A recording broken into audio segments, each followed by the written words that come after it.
Folks, today I would like to talk to you about the significance of the festival to remove ignorance about you.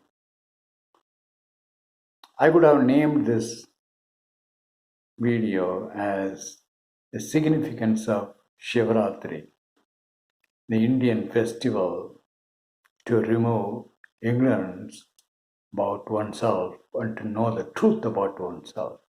But if you are a Christian or Mohammedan or Buddhist, probably you will run away. Uh, you will just even watch this video. You will not even open this video. That's why I just created the title, The Festival to Remove Ignorance About Oneself, about you. What is this ignorance about yourself? If you ask yourself sincerely, if there is anything, or is there anything that you know about you, what the mind, what your mind, and what your body, your five senses are telling about yourself. You know, as a man or a woman, by identifying yourself, your body. If you ask a scientist to look at your body with a very powerful microscope, let us say, they will finally say they are just particles, some fundamental particles. There may be something underlying that. I really mean that.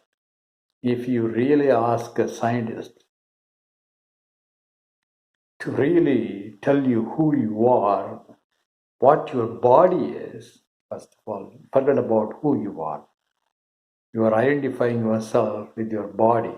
In other words, you are assuming as a man or a woman, a beautiful woman, or a handsome man, and so on. But if you ask a scientist to look at your body, it's nothing but some fundamental particles.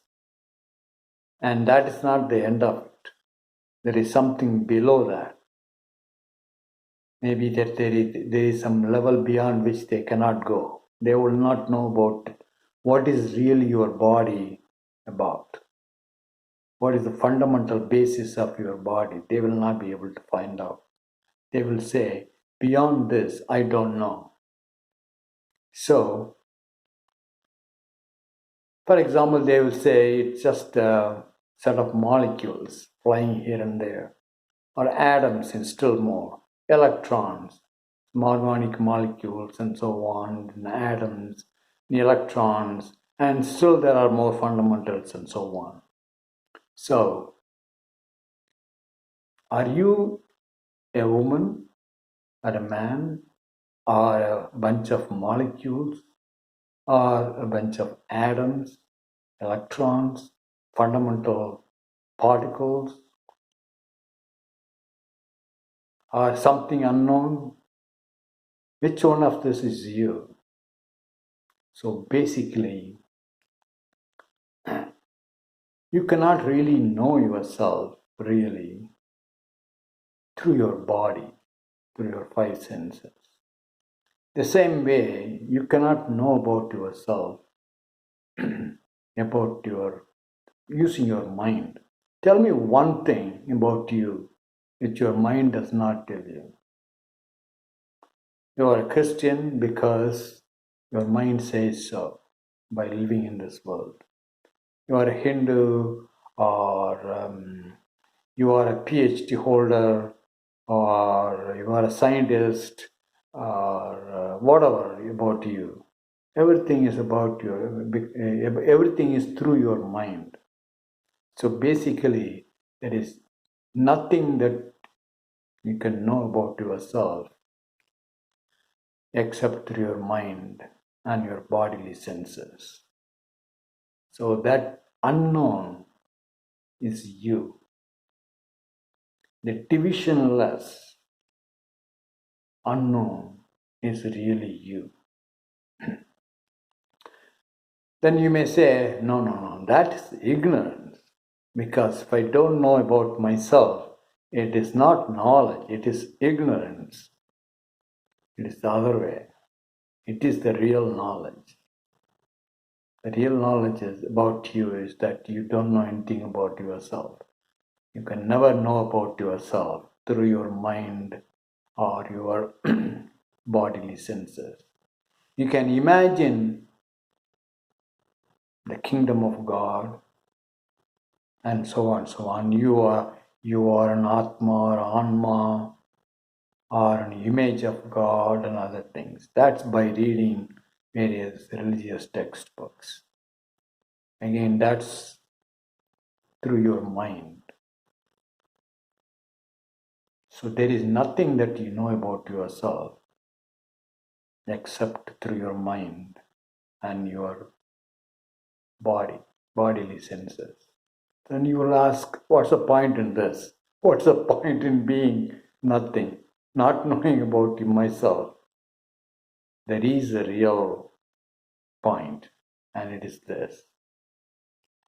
After realizing, you don't have to sit under a great tree like Buddha or some other saint to realize this.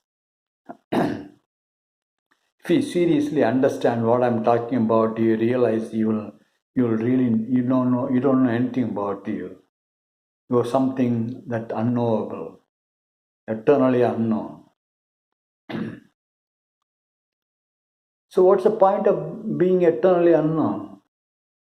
Useless. That's not true.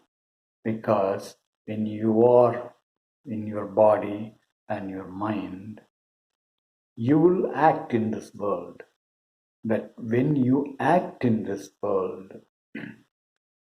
knowing that you are divisionless, nothingness, then all your divisions in your mind about people, others, based on religion, country of origin, color of the skin, caste, race, etc., will slowly vanish. Because that's not part of you, that's not you. So if you try to act like a Christian or a Hindu or a Buddhist, you will know, if you really understand who you are, then also all those definitions will go away. You don't have to really do huge research like Buddha did, going to a forest, starving and so on. It's so simple. So you will not act with the divisions in your mind. The divisions in your mind will go away. You will realize only when you see through your mind and your bodily senses that you see another person as a Christian or a Hindu or a Buddhist or a man or a woman or somebody rich, etc., etc. You will realize without any of this information, you will realize what you really don't know about the other person too, that they are also eternally unknown. And then you may ask, what's the point in me alone acting like this? What about other people? What if they act with all the divisions, they and go and kill people?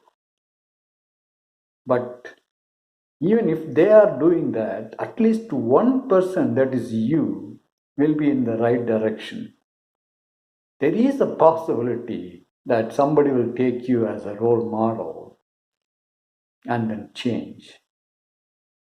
But if you are still acting like another person, as a Hindu or a Christian or a Mohammedan or a Buddhist, then still other people also will act more and more like that. So if you act without division as one person, if you act in your family there is a possibility that others in your family will change. People around you, your friends, will change. And slowly, slowly, there is a possibility at least more and more people will change in the right direction. But if you act with your divisions in your mind, then absolutely there is no possibility other people will change. So, folks, understanding this, knowing that you are a divisionless, eternal unknown, and so are whatever you see outside yourself to your body and your mind. To realize this is the significance, the goal of Shivratri function. As I have been telling you in the past, Shiva is just a name, Indian name, Sanskrit name, also in other language in India. But what really Shiva is, nothing but the observer, you, the one who is observing, witnessing this world. And Shakti, which people in India celebrate as a goddess with pompous festivals and so on, spending crores and crores of rupees, is nothing but the energy that is around you. The energy that scientists recognize as electricity, magnetic energy, electromagnetic energy as a light, and so on and so on. So Shiva is nothing but an observer, is you. Whether you are a man or a woman, whether you are a Christian, Hindu, Muslim, or Buddhist, what you have, still you are an observer when you are awake. And that is what Shiva is. And realizing that this Shiva is nothing, is eternally unknown, is the ultimate goal of all the saints of Hindu origin. But yet, what they do, most of the Hindus, what they do, they try to see a Shiva, they try to visualize Shiva in their mind. And I found Shiva yesterday night during festival, in the festival of Shiva, Shivratri. And they will say, I found the Shiva and Shakti together. What they are seeing is their mental projection. The real Shiva is you who is really trying to visualize this Shiva and Shakti through mind. How sad it is. Even the most knowledgeable, the people read so much about Shiva in their books, Atma, and so on. They are still in the wrong direction. That's what amazes me. So, folks, basically, you are what Hindus call Shiva, the observer, and that is eternal unknown. But this eternal unknown acts with an instrument. In this waking state, you are acting in this world through your body, using your body, the five senses, and your and your mind. And there are other possibilities of instruments. For example, when you are sleeping and dreaming, you are using your mind as an instrument. And when you are in deep sleep, you are not using any instrument, and that you don't know anything about yourself. And when people talk about kingdom of God, like the Trinity or Shiva the one with the three eyes, Brahma, Vishnu, Shiva, and so on in Kingdom of God. That one is you with a different kind of instrument. That's all. Ultimately, you are nothing. You are eternal unknown. Only through instrument you can know something about you. And what you know about you through an instrument like your mind and body is not real. Is a byproduct of seeing through the instrument. Understanding, realizing this is the goal of Shivratri festival. But again, I'm telling you, it is not a Hindu festival. It is the goal of, or it's a night, or it's a day, or the hour, or a minute in which you know yourself fully. Folks, that's what I want to talk to you today. If you have any question, please let me know. I will respond. Talk to you soon.